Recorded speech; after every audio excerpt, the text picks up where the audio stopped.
시청자 여러분 안녕하십니까? 헬로티비 뉴스입니다. 먼저 오늘의 주요 뉴스부터 보고 오시죠.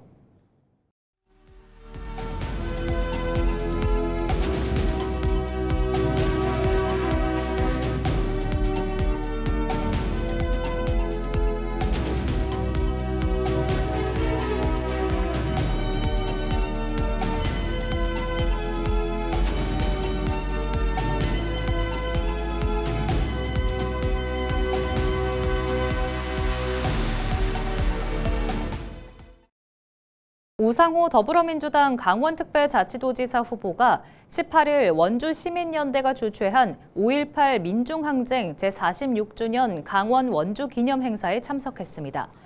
우 후보는 민주화운동 희생자에 대한 묵념에 이은 기념사에서 5.18 학살의 충격으로 학생운동에 뛰어들었다며 민주주의가 더 굳건히 정착되길 바라는 마음으로 행사에 참석했다고 말했습니다. 꼭 선거라는 것도 민주주의의 한 행사 아니겠습니까? 계엄이 발표되고 초법적인 상황이 되면 민주주의가 말살되는 거죠. 이번 선거를 통해서도 보다 대한민국의 민주주의가 정착될 수 있는 그러한 주권의식을 우리 국민들이 가져야 되겠다 이런 생각을 해봅니다. 이날 행사장에서는 5월 사진전과 주먹밥 나눔 등이 진행됐고 5.18 정신의 헌법 전문 수록을 촉구하는 시민 서명운동도 함께 전개됐습니다. 구자열 더불어민주당 원주시장 후보가 18일 기자회견을 열고 원광수 후보가 제기했던 학력 부풀리기 의혹에 대해 선관위에 고발 조치했다고 밝혔습니다. 구자열 후보는 연세대 정경대학원 고위자 과정을 수료했으며 자신의 포털 카페는 2010년 개설 이후 2014년에 업데이트한 것이라고 해명했습니다. 또 강원대학교 박사과정에 대해서는 강원도지사 비서실장 재직 직전에 수업을 종료해 근무지 이탈이나 학사 비리와는 무관하다고 일축했습니다. 국민의힘 원광수 후보 측의 악의적인 비방과 명백한 허위사실 유포 행위를 단호히 바로잡고 도리어 수년간 이어져 온 원광수 후보 본인의 심각한 허위 학력 기재에 대한 진실을 밝히고자 이 자리에 섰습니다. 구 후보는 오히려 원광수 후보가 강원대학교 대학원 법학과 졸업을 공표하고 다니며 학력 부풀리기를 하고 있다고 주장했습니다. 더불어민주당 김중남 강릉시장 후보가 국민의힘 김홍규 강릉시장 후보를 공직선거법상 허위사실 유포 혐의로 맞고발했습니다. 김중남 후보는 18일 강릉경찰서 앞에서 기자회견을 열고 김홍규 후보 측이 제기한 435억 원 예산 확보 허위 주장과 예비 후보자 홍보물 초과 발송 의혹은 사실과 다르다고 밝혔습니다. 김 후보는 물 관련 예산 435억 원을 강릉을 비롯한 영동 지역 물 부족 해결을 위해 국회와 중앙정부 협의를 거친 내용이며 홍보물 발송도 우체국 접수 영수증을 통해 법정 수량을 준수한 사실이 확인된다고 주장했습니다. 또 기본적인 사실 확인 없이 고발을 진행한 것은 상대 후보에게 범법자 이미지를 씌우기 위한 정치 공작이라며 수사기관의 철저한 진상규명을 촉구했습니다. 강원 지역 시민사회단체가 강릉에 고급 숙박시설을 무상 제공받았다는 의혹을 받고 있는 신경호 강원도 교육감 후보를 공직선거법 위반 혐의로 경찰에 고발했습니다. 춘천시민연대 등은 18일 강원경찰청에 고발장을 접수하고 불법 숙소 제공 의혹을 철저히 수사하라고 촉구했습니다. 앞서 신 후보 캠프에서 활동했던 A씨는 최근 신 후보의 강릉 지역 선대위 관계자와의 통화 녹취록을 공개하며 신 후보가 지난달 고급 숙박시설을 무료로 제공받았다는 의혹을 폭로했습니다. 이 같은 의혹에 대해 신 후보는 지난 14일 기자회견을 열고 숙박 당일 캠프 관계자가 업소 사장에게 요금 20만 원을 지불했다며 다음 날 캠프 관계자에게 현금으로 그 돈을 줬고 법적으로 문제가 없다고 해명했습니다. 강원특별자치도가 추진하는 수소 저장, 운송 클러스터 기반 시설 건축 공사가 다음 달 착공에 들어갑니다.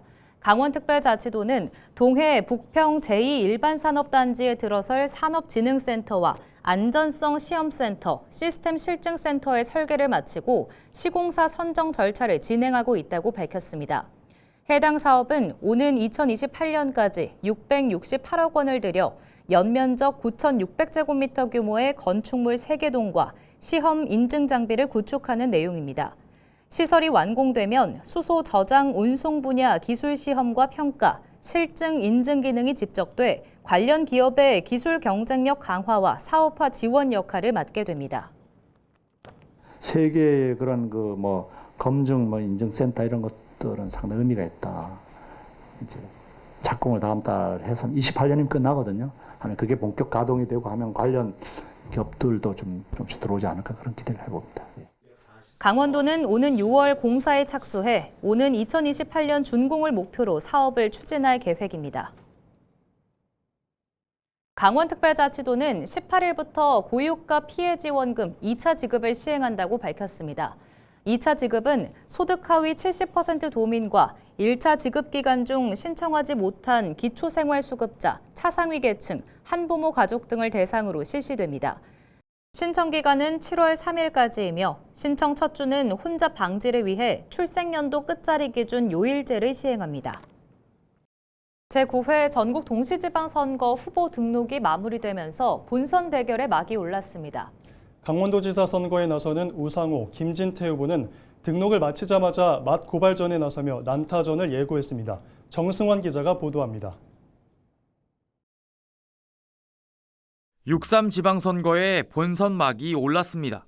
강원 도백의 자리를 겨루는 도지사 선거는 더불어민주당 우상호 후보와 국민의힘 김진태 후보의 양자 대결로 치러집니다. 선거운동 기간 중에 또 어떤 변화가 올지는 모르겠습니다만 몇 가지 변수들을 각오하고 최선을 다해서 레이스 임하도록 하겠습니다. 일희일비하지 않고 그냥 이제 선거운동 이제부터 선거가 시작이기 때문에 그냥 앞만 보고 뛰겠습니다. 우 후보는 산업 육성과 일자리 창출에 방점을 두고 공약을 구체화하겠다고 강조했습니다. 첨단 기업을 유치해서 좋은 일자리를 만드는 일, 이것이 굉장히 저에게는 가장 큰 공약입니다. 강원도의 균형 발전을 위해서 농업을 기반으로 한 새로운 산업, 또 수산물 가공을 통한 새로운 산업, 산림 자원을 활용한 새로운 산업을 일으킬 생각입니다. 그러면서 상대 후보 공약에 대한 의구심도 제기했습니다. 김진태 후보는 주로 뭘 주겠다, 나눠주겠다, 이런 공약들이 많이 있죠. 물론 그것도 꼭 필요한 일이긴 합니다. 그러나 저는 우리 강원도의 경제의 파이를 키우는 일을 먼저 하지 않고 무조건 나눠줄 수 있는 재정의 한계가 있다고 생각합니다. 우 후보는 또 앞선 TV 토론회에서 김진태 후보가 발언한 우 후보의 동서고속화철도 국비 추진 반대 주장은 거짓이라며 김 후보를 허위 사실 공표 혐의로 고발했습니다. 김진태 후보는 대표 공약으로 이른바 4+4 연금과 반값 지원 정책을 내세웠습니다. 전국 최초로 통합형 연금 정책 4대 도민연금, 그러니까 디딤돌, 햇빛, 바람, 산림 이런 것이 있고요. 또 그동안 이 반응이 좋았던 반값 농자재를 업그레이드한 반값 농자재, 임업자재, 또 어업자재, 거기에다가 반값 육아용품까지 그런 시리즈가 있고요. 김 후보는 우 후보가 자신을 고발한 것에 대해서는 강도 높게 비판했습니다. 후보 등록을 하고 정책 선거를 위해서 발로 뛰어야 되는데 고춧가루를 뿌리는 그런 행태를 보이고 있습니다. 동서 고속철에도 고춧가루를 뿌리더니 이제는 정책 선거에도 고춧가루를 뿌립니다. 질이 좀 안 좋다, 저는 이렇게 생각하고요. 김 후보는 15일 우 후보를 무고 혐의로 맞고발했습니다. 본선 대결 초반부터 후보 간 맞고발전이 벌어지면서 강원지사 선거전은 어느 때보다 치열한 공방전을 예고하고 있습니다. 헬로티비 뉴스 정승환입니다. 강릉시장 선거가 강원도 내 최대 격전지로 떠올랐습니다. 변화론과 안정론이 팽팽하게 맞붙고 있는데요. 표심을 가를 변수는 뭘까요? 보도에 최성식 기자입니다. 강릉시장 후보 등록이 완료되며 본격적인 선거전의 막이 올랐습니다. 먼저 더불어민주당에서는 김중남 후보가 강릉시장 탈환에 나섰습니다. 김중남 후보는 정권교체의 흐름을 바탕으로 강릉의 변화와 세대 교체를 이루겠다는 각오를 밝혔습니다. 시민 여러분들의 위대한 선택을 통해서 강릉의 변화를 만들어 주시고 새로운 희망을 만들어 주십사 하는 부탁을 꼭 드립니다. 이번 선거를 통해서 안전한 강릉, 행복한 강릉, 시민이 주인이 되는 강릉을 반드시 만들어내야만 합니다. 국민의힘에서는 민선 8기를 이끌었던 김홍규 후보가 재선에 도전합니다. 김홍규 후보는 그간의 시정 성과를 내세우며 강릉 발전을 위한 현안 사업의 완성을 강조했습니다. 인구 감소의 문제, 지역 경제의 문제, 또 지방 재정 확충의 문제, 그리고 일자리 문제까지 확실하게 해결할 방안을 가지고 있습니다. 지난 4년간 열심히 일한 만큼만 평가받고 싶습니다. 최선을 다해서 우리 시민들 찾아뵙고 또 경청하고. 외교관 출신인 무소속 김동기 후보도 강릉시장 선거 전에 뛰어들었습니다. 김동기 후보는 강릉의 잠재력을 이끌어내 국제 경쟁력을 갖춘 도시로 만들겠다는 포부를 밝혔습니다. 저의 세계적인 안목과 경험을 강릉을 위해서 다 쏟아부을 것입니다. 강릉 시민들과 함께 강릉을 국제 명품 도시로 도약시키는 데 꿈을 함께 갖고 그 꿈을 이루기 위해서 함께 뛰기를 원합니다. 역대 강릉시장 선거에서는 모두 국민의힘 후보가 승리했습니다. 최근 치러진 대선과 총선 등 전국 단위 선거에서도 강릉시는 국민의힘 우세 흐름이 이어졌지만 지난해 대선에서는 득표율 격차가 약 8.5%포인트까지 좁혀졌습니다. 최근 발표된 여론조사에서는 더불어민주당 김중남 후보와 국민의힘 김홍규 후보가 오차 범위 내 접전을 벌이는 것으로 나타났습니다. 여기에 무소속 김동기 후보의 지지율도 판세를 가를 변수로 떠올랐습니다. 강릉시장 선거는 보수 우세 흐름이 이어질지 새 정부 출범 이후 변화 요구가 얼마나 영향을 미칠지가 관건으로 꼽힙니다. 또 기후변화로 인한 물 부족 문제와 AI 데이터 센터 유치, 국민의힘 권성동 국회의원의 재판 문제 등도 주요 변수로 거론됩니다. 변화를 통한 지역 발전이냐, 안정적인 시정 운영의 연속성이냐, 강릉시장 선거전이 갈수록 뜨거워지고 있습니다. 강릉시청에서 헬로티비 뉴스 최성식입니다. 강원도 정치 1번지 춘천시를 이끌 시장 선거는 현직 시장과 전 강원도 경제부지사의 맞대결로 치러집니다. 두 후보 모두 정체된 춘천을 도약시킬 경제 비전을 전면에 내걸었습니다. 보도에 전소연 기자입니다. 강원도 수부도시 춘천. 인구는 10년 넘게 28만 명대에 머물러 있습니다. 각종 행정특례를 받을 수 있는 대도시 인정 기준인 30만 명의 문턱을 넘지 못하고 있는 겁니다. 시급한 현안은 인구를 끌어들일 새로운 산업 확보입니다. 육동한 더불어민주당 춘천시장 후보는 지난 4년간 닦아놓은 행정 기반을 바탕으로 사업들을 차질 없이 완성하겠다고 강조합니다. 광판리에 조성 중인 기업혁신파크 사업에 속도를 내고 청년이 떠나지 않는 도시를 만들겠다고 약속합니다. 일자리는 아까 말한 대로 첨단 지식산업에서 나옵니다. 춘천은. 그래서 아까 말씀드린 대로 첨단 지식산업을 고도화하고 그것을 꽃피울 수 있는 바탕, 즉 기업혁신파크라든지. 재임 기간 추진해온 AI 기반 첨단 도시 전환 사업도 이어가겠다는 구상입니다. AI는 현실입니다. 피할 수도 없고 AI를 잘해야 국가도 지역도 앞서 나갈 수 있습니다.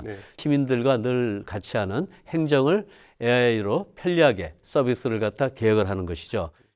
이에 맞서는 정광열 국민의힘 후보는 삼성전자 부사장과 강원도 경제부지사를 지낸 경제 전문가임을 강점으로 내세웁니다.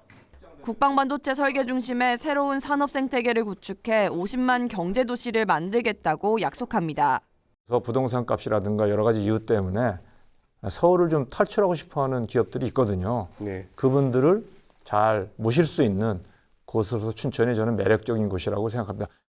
또한 임기 내 5천억 원 규모의 대형 펀드를 조성하겠다는 계획입니다. 그래서 펀드가 온다는 거는 노하우도 같이 오는 겁니다. 사람이 오는 거고요. 그렇게 해서 그중에 일부는 우리 소상공인들께도 아마 투입이 될 거고. 후보 등록을 마친 두 후보는 오는 21일부터 거리 유세에 나서며 본격적인 선거운동에 돌입합니다. 헬로티비 뉴스 전소연입니다. 6.3 지방선거를 앞두고 평창군수 선거전이 본격 달아오르고 있습니다. 더불어민주당 한왕기 후보와 국민의힘 심재국 후보가 각각 변화와 제도약, 중단 없는 발전을 내세우며 치열한 경쟁을 벌이고 있는데요. 두 후보 모두 지방 소멸 대응과 관광 농업 활성화를 핵심 과제로 제시하고 있지만 접근 방식과 군정 철학에서는 차이를 보이고 있습니다. 보도에 이다희 기자입니다. 징검다리 재선 도전에 나선 더불어민주당 한왕기 후보는 국민이 체감하는 변화를 강조하고 있습니다. 농업과 관광을 중심으로 지역 경제를 살리겠다는 구상입니다. 농업 바이오 산업단지 조성을 통해 청년 일자리를 만들고 인구 3만 자립 기반을 구축하겠다는 목표를 내놨습니다. 또 산림 자원을 활용한 산악 관광과 휴양도시 전략으로 평창의 미래 성장 동력을 만들겠다고 밝혔습니다. 무엇보다도 청년들이 자신의 미래를 걸고 정착할 수 있도록 경제활동의 근거가 마련되어야 한다고 봅니다. 바로 일자리 창출입니다. 이를 위해서 농업바이오 산업단지 건설을 준비하고 있습니다. 반값 농자재 지원처럼 농민이 체감할 수 있는 보편적 지원 확대도 추진하겠다고 말했습니다. 반면 삼선 수성에 나선 국민의힘 심재국 후보는 중단 없는 평창 발전과 안정적 군정 운영을 전면에 내세우고 있습니다. 심 후보는 올림픽 유산과 지역 자원을 연결하는 평창 N벨트, 청년 정착 기반을 위한 청년밸리 조성 등을 핵심 공약으로 제시했습니다. 특히 축제를 단순 행사에서 벗어나 관광과 일자리, 소비를 연결하는 산업으로 육성하겠다는 전략입니다. 복지 분야에선 출산부터 교육, 정착까지 지원하는 1억 5천 다 키워드림 정책을 내세우며 생애주기형 복지 강화도 약속했습니다. 한 살서부터 대학까지 졸업 맡으면 1억 5천을 지원이 됩니다. 그래서 앞으로 우리 평창에서 대학 가는 학생들에게는 전 학생들에게 모두 다 장학금을 지급을 하고요. 연간 200만 원씩 생활비까지 지원을 해주고 있습니다. 농업 정책에서도 기존 반값 농자재 지원을 유지하면서 AI 기반 스마트 농업 체계 확대를 공약했습니다. 이런 가운데 최근 심재국 후보가 군수 재직 시절 평창군 노인회 등 기관 단체 채용 과정에 친인척 특혜가 있었다는 취지의 고발장이 경찰에 접수된 사실이 알려지면서 공방도 이어지고 있습니다. 심 후보 측은 근거 없는 모함이자 흠집내기를 위한 무분별한 고발이라며 과거에도 이 같은 의혹 제기로 고발 당사자가 사과하고 유포자가 법적 책임을 진 사례가 있다고 반박했습니다. 평창군 노인회 측 역시 노인회 인사채용 문제를 선거용 정치 공세에 악용하고 있다며 고발인 등에 대한 법적 대응 방침을 밝혔습니다. 지역사회 안팎에서는 선거 막판으로 갈수록 네거티브 공방보다 지역 미래를 위한 정책과 비전 경쟁이 필요하다는 목소리도 커지고 있습니다. 헬로티비 뉴스 이다혜입니다. 강릉 사천진항과 속초 대포항이 해양수산부 국가거점어항 조성사업 공모에 도전합니다. 해당 사업은 어업과 유통, 소비, 관광 기능을 결합한 경제 거점어항을 조성하는 내용으로 해양수산부는 전국 12곳을 선정할 계획입니다. 강원특별자치도는 강릉 사천항에 332억 원을 들여 푸드복합센터와 위판장 현대화, AI 자동화 주차장 등을 설치해 해양관광 거점으로 육성할 계획입니다. 또 속초 대포항에는 민자를 포함해 922억 원을 들여 씨마켓 거리 조성과 제빙 냉동시설 구축, 수산물 산지 거점 유통센터 등을 조성할 방침입니다. 국가 거점 어항 조성 사업은 서면 심화 현장 실사 등을 거쳐 올해 하반기 최종 사업 대상지가 결정됩니다.